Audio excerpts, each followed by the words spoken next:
Hi guys, with news of inflation creeping higher and higher, there are growing calls for a general strike. Now, the General Secretary of the RMT union has said this before, and that if there isn't a move on better pay and conditions and an end to threats by the government, then a general strike is likely to take place. Mick Lynch was here speaking to Sky News about the offer that Grant Shapps, the Transport Secretary, believes members of the trade union should vote on.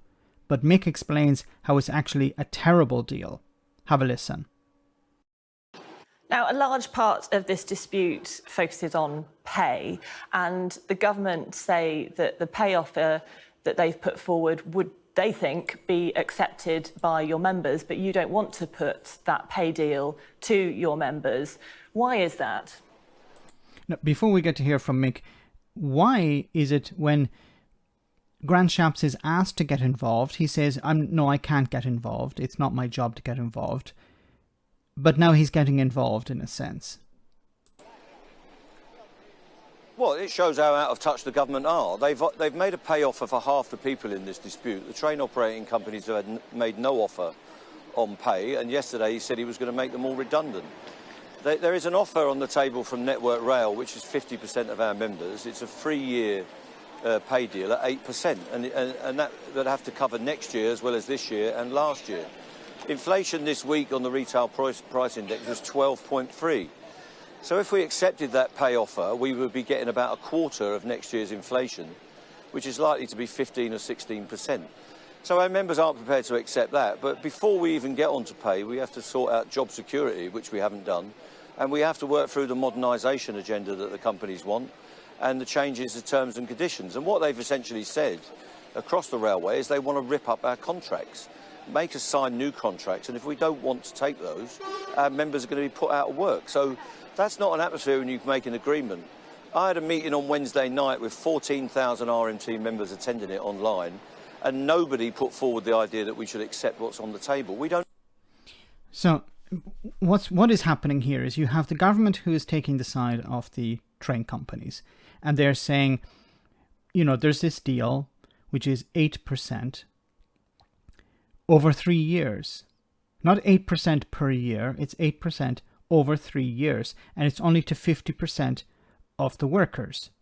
So another 50% of the workers don't actually have any sort of deal. But let's go back to the 8% over 3 years, with inflation running at the moment 10.1% and expected to increase.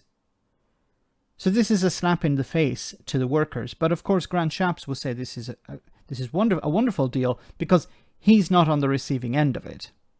We don't need a referendum. You can see on the streets of London and around the country today a massive turnout on our picket lines. All of our members are rallying to the call that this strike will go on until we get a settlement. We don't need a referendum. And he's correct. More and more people are joining the strikes. More and more people are supporting the strikes. Now, the media have been trying to drive a wedge between the workers and the public. And it hasn't worked. Because why hasn't it worked? Because on this occasion, ordinary people who are suffering as a consequence of these strikes, they are it is disruptive. Of course, that's the whole goal of a strike, is to disrupt. But people are in the same boat as the striking workers. They understand the cost of living crisis. They understand that, the importance of having a trade union that will fight on your behalf. Many workers don't have the ability to join a trade union, are not able to, or if they are able to join a trade union, their employer is not recognizing it. So they don't have the bargaining power of a trade union on their side. But they understand the reason why these workers are going on strike. And once again, it's not just about work, it's not just about pay, it's also about the ability to have a job. Because Grant Shapps and Liz Truss, who's likely to become Prime Minister, have talked about bringing in new measures where if workers go on strike, they could be laid off and replaced by agency staff. And if this recession really bites, there's a chance that there's going to be mass unemployment, and that reduces the union's ability to negotiate.